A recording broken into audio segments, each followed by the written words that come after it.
aqui é o professor Alexandre Missoba. Na aula de hoje falaremos sobre senoides e fasores, impedância e admitância, parte 5, conceitos avançados, para o curso de Engenharia de Controle e Automação, disciplina Circuitos Elétricos 2.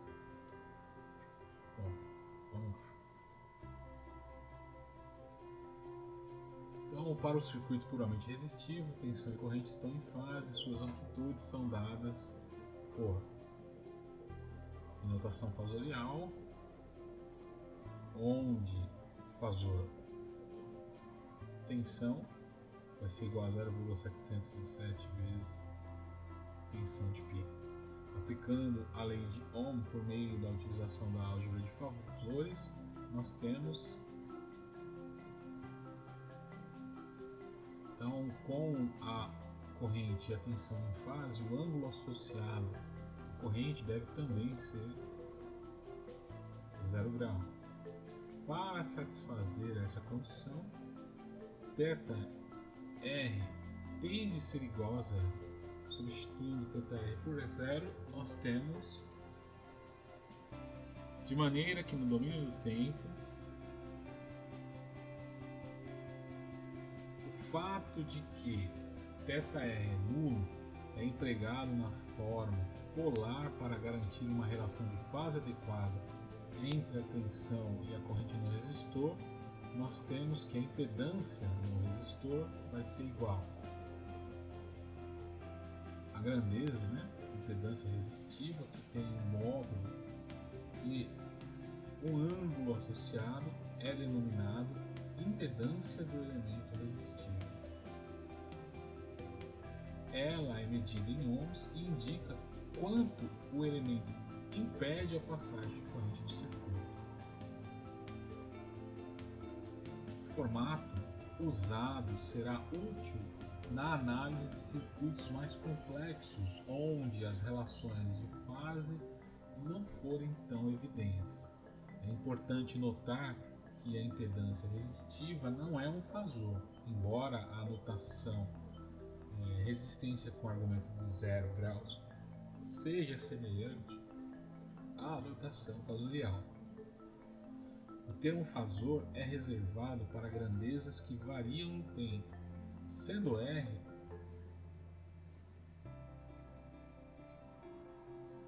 e o seu ângulo associado de 0 graus grandezas fixas. No caso do indutor puro, a tensão está adiantada em 90 graus em relação à corrente, e a reatância do indutor é dada pelo produto de ômega vezes L. Aplicando uma tensão igual a tensão é igual a tensão de pico vezes seno de ômega t, tem-se pela lei de Ohm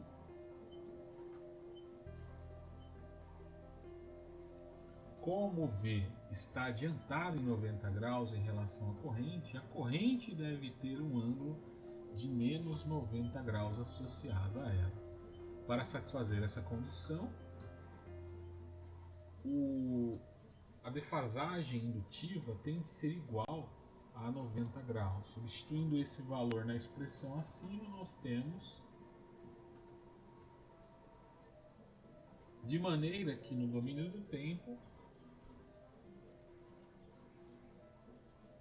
o fato de que a defasagem indutiva ser igual a 90 graus será usado agora na seguinte notação polar para a reatância indutiva, para garantir a relação de fase apropriada entre a tensão e a corrente no indutor, que vai ser a impedância indutiva vai ser igual à reatância indutiva com o argumento de 90 graus. A grandeza ZL, que tem um módulo e um ângulo associado, é denominado impedância do indutor. É medida em ohms e indica quanto o indutor controla ou impede a passagem de corrente no circuito. É importante notar que ZL não é um fasor, embora a notação XL com argumento de 90 graus seja semelhante à notação fasorial. Vamos ver agora alguns exemplos numéricos. Número 1. Determine a corrente em um circuito com apenas uma reatância indutiva, XL, de 3 ohm, sendo alimentada por uma tensão igual a V é igual a 24 seno de ômega T. Então, a gente vai passar a notação do domínio do tempo para a notação fasorial. Lembrando que para isso a gente vai precisar, né, da tensão efetiva, ou RMS, que vai ser igual a tensão de pico dividido por raiz de 2. Daí nós chegamos aos 16,968, que o argumento é 0 graus, né? A corrente, passando, né, para a notação do domínio do tempo e traçando o gráfico tanto da tensão quanto da corrente. Exercício 2. Determine a tensão em um circuito com apenas uma reatância indutiva XL de 4 ohms, sendo percorrida por uma corrente I igual a 5 seno de ômega T mais 30 graus. Solução. Então nós obtemos o fasor corrente, fasor tensão, a tensão no domínio do tempo, desenhamos o gráfico e determinamos a tensão no domínio do tempo. Exemplo 3. Faça os diagramas de fasores para os circuitos dos dois exemplos precedentes. Então, está aí os dois diagramas. Agora vamos falar sobre a reatância capacitiva. No caso do capacitor puro, a corrente está adiantada de 90 graus em relação à tensão, é que a reatância capacitiva XC é dada por o inverso do produto de ômega C. Aplicando uma tensão igual a tensão é igual a tensão de pico vezes seno de ômega T, tem-se pela lei de Ohm. Como a corrente está adiantada em 90 graus em relação à tensão, a corrente deve ter um ângulo de 90 graus associado a ela. Para satisfazer esta condição, θc tem que ser igual a menos 90 graus. Substituindo esse valor na expressão, nós temos, de maneira que no domínio do tempo, o fato de que θc é igual a menos 90 graus será usado agora na seguinte notação polar para a reatância capacitiva para garantir a relação de fase apropriada entre a tensão e a corrente em um capacitor. A grandeza Zc, que tem um módulo e um ângulo associado, é denominada impedância do capacitor. É medida em ohms e indica o quanto o capacitor impede a passagem de corrente no circuito. É importante notar que a impedância capacitiva não é um fasor, embora a notação XC, com argumento de menos 90 graus, seja semelhante à notação fasorial. Tendo associado ângulos de fase à resistência, a reatância indutiva e a reatância capacitiva, cada uma dessas três grandezas podem ser representadas no plano complexo, como visto na figura 2. Em qualquer circuito, a resistência sempre está na parte positiva do eixo dos reais, a reatância indutiva na parte positiva do eixo dos imaginários e a capacitiva na parte negativa deste mesmo eixo. O resultado de um diagrama de impedância, que pode representar os valores individuais e o valor total da impedância de qualquer circuito de corrente alternada. Os circuitos podem ter diferentes tipos de elementos que apresentam uma impedância total cujo ângulo está entre 90 e menos 90 graus. Se este ângulo é igual a zero, diz que o circuito é resistivo. Se é positivo, que é um circuito indutivo. Se for negativo, que é um circuito capacitivo.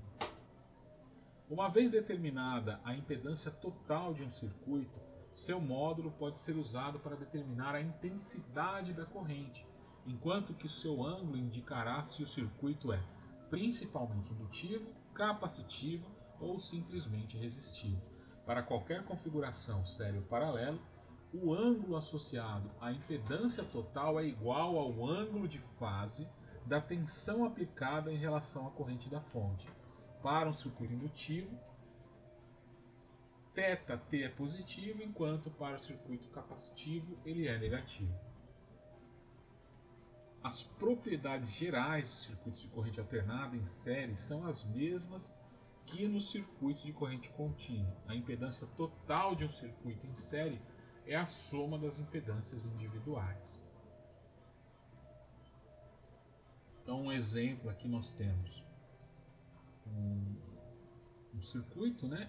E nós precisamos construir o diagrama de impedâncias para esse circuito, determinando a sua impedância total. Aqui nós temos em série, né, um resistor de 4 ohms com um indutor com reatância de 8 ohms.